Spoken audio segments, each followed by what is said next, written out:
It's the summer of 2004 and a 17-year-old kid has just made history on the lawns of SW, defeating the defending champion Serena Williams in the final en route to the Wimbledon title. That kid is Maria Sharapova, who, by the way, is younger than the winner of the Wimbledon junior girls title that year. Sharapova's title run burned into all of our memories as one of the defining moments of her career. That period, however, also coincided with the Bryan Brothers breakthrough, a set of mirror-identical twins who would go on to become arguably the greatest doubles pairing of all time in tennis.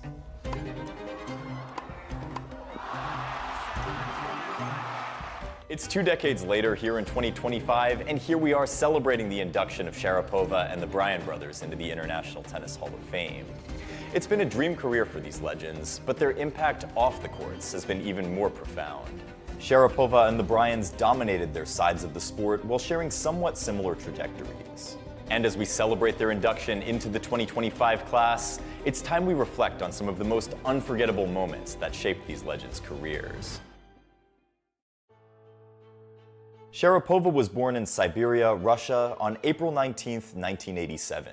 She picked up the sport quite early, and at the age of 7, she and her father Yuri were already on a plane to Florida with just $700 in their pocket. Just a young girl with a dream, and a father willing to pull out all the stops to help her achieve it. While Maria and her father were adjusting to their new life in the United States, Bob and Mike Bryan were already on their way to tennis stardom. Born a decade earlier in 1978 to parents who were both pro tennis players, the Bryan Brothers partnership was a match made in heaven. Growing up across the country in California, Bob and Mike got used to sharing everything from a young age, and with their parents coaching them, the pair showed signs of future dominance. By 1995, they had won their first professional tournament together, less than a year after a young Sharapova and her father set foot in the United States. Maria was learning the ropes at the Bollettieri Academy, putting in 6-hour days, hitting thousands of balls, and developing the mental toughness that would define her career. Across the country, we already had Mike and Bob perfecting their telepathic connection on the doubles court.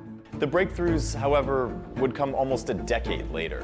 When Sharapova beat Serena Williams on center court at Wimbledon, we knew we had just witnessed the birth of a new star. Sharapova made a splash after turning pro on her 14th birthday and breaking into the top 50 at age 16. However, her Wimbledon victory was what catapulted her to global stardom overnight. Suddenly, she wasn't just a tennis player anymore. She was a brand, a fashion icon, the sport's newest marketing goldmine. She also broke into the top 10 and claimed the WTA Finals trophy. By 2005, she had reached the top spot in the rankings, becoming the first Russian woman to achieve that feat. What stood out in Maria's game, you may ask? Well, she was an aggressive baseliner whose game was built around a powerful serve and a destructive backhand. Maria was one of the first players whose backhand wasn't just a shield to extend points, but a weapon capable of ending points instantly. She had a great unit turn, and her swing shape inside out was damn near perfect. Another thing that stood out about Maria's ground strokes was the fact that she always kept her head still and hit through the ball on the rise with incredible extension. With such effective biomechanics on her backhand, she could hit winners cross-court or down the line, all with relative ease. And if we're gonna pick a single shot, her moneymaker was definitely her backhand cross-court. It'll go down in history as one of the very best ever on the WTA Tour. Sharapova's forehand was also a weapon in its own right. She had an unconventional buggy whip forehand early in her career, which was particularly instrumental to her success on faster grass and hard courts early on. And as for her net play, Sharapova wasn't one to go for the overhead smash all the time. She preferred powerful swinging volleys when rushing the net. On the doubles courts, the Bryan brothers were consolidating their position at the top, completing the career Grand Slam in doubles in 2006. Apart from their mirror twin power allowing them to cover more ground on the court, their secret strategy was to crowd the net. Crowding the net makes volleys a lot easier and might also push your opponent into making more errors. The Bryan brothers perfected the art of finishing points at the net, and that's something that some of us club-level players can learn from. Plus, having played together for the longest time, the brothers had an unbelievable chemistry on the court. They knew each other's strengths and weaknesses and how to make up for them.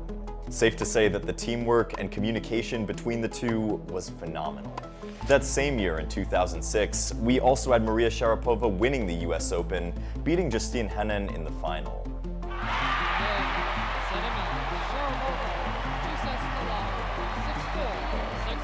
and also winning the Australian Open in 2008, and I have to mention, without dropping a set. Unfortunately for Sharapova, a nagging shoulder injury prevented her from sustained dominance for the next couple of years. It turned out to be a torn rotator cuff in her right shoulder. For a player whose game was built on powerful serving and ground strokes, this was potentially career-ending because it now reduced the effectiveness of her serve, and she was also in a lot of pain on the court. She could no longer serve close to the 120-mile-per-hour mark like before. The doctors told Sharapova that she might never play professional tennis again, and after failed attempts at rehab, she eventually had surgery on the shoulder before gradually returning to form. There were changes to the Sharapova forehand as well, and we began to see a more conventional swing path with lots of topspin. Now, this would prove crucial to her mid-career success on clay. And also with more variety, the backhand slice and drop shots added to her game, Sharapova had now evolved from a power player to a more complete player. If there was any one area you could point to as a sort of weakness compared to the rest of her game, and of course, this being all relative, it would be the movement and court coverage, but that also got a lot better over time. By 2012, a 25-year-old Maria Sharapova had completed the career Grand Slam, topping Sara Errani in the French Open final.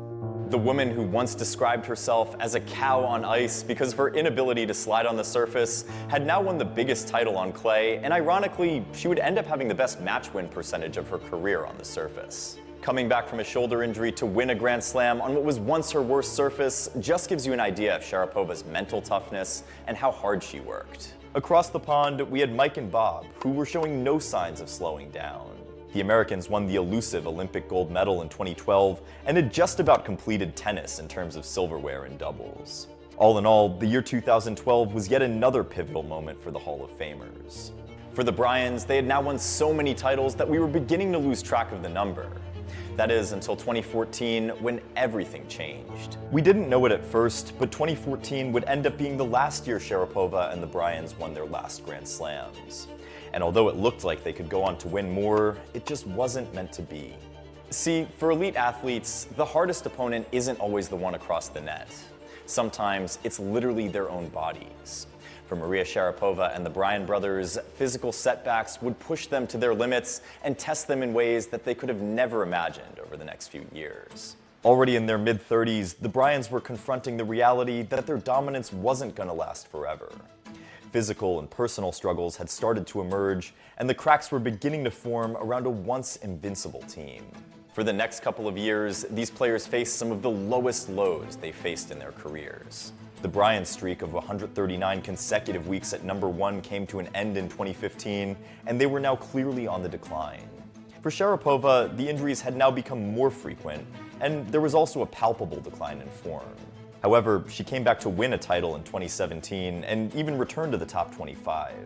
Though by 2019, she had played her 800th career match, but again, injuries resurfaced. This time, they would eventually force her into retirement at the turn of the decade. It felt like a sum of so many days and experiences, doctor appointments for my shoulder, to come to this decision. Meanwhile, the Bryans continued to push the envelope.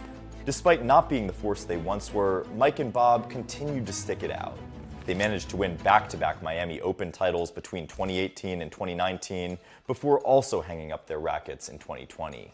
So here we have a quick rundown of some of the most incredible moments that connect our 2025 International Tennis Hall of Famers. These legends weren't just connected on the courts with their career trajectories running in parallel, but also by their ability to leave a lasting legacy. Even when things got tough and there was nothing left to prove, their passion and perseverance for the game shined through in ways that we can still recognize today.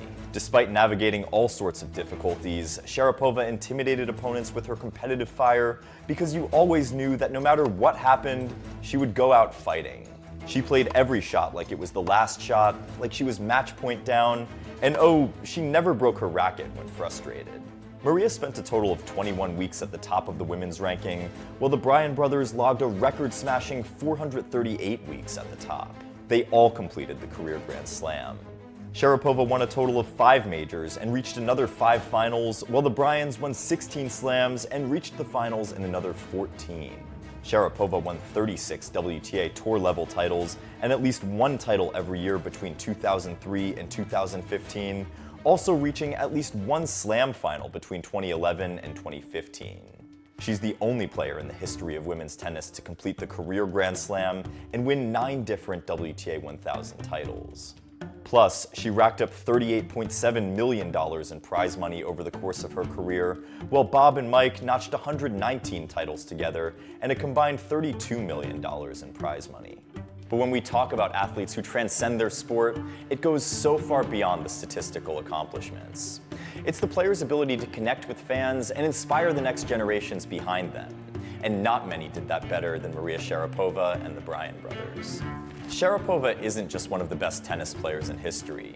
She's become a global brand, a savvy businesswoman, and an inspiration to millions of girls worldwide. Her Sugarpova candy line, her fashion collaborations, and her philanthropy showed that female athletes could build empires beyond the baseline.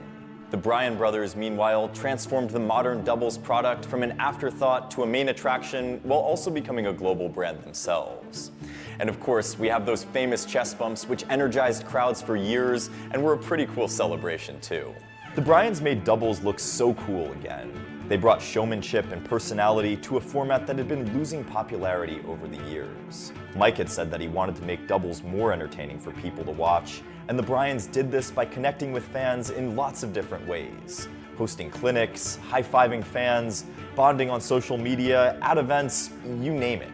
Fans had lots of access to Mike and Bob, and they were famous for treating everyone, from ball kids to tournament directors, with the same respect and warmth.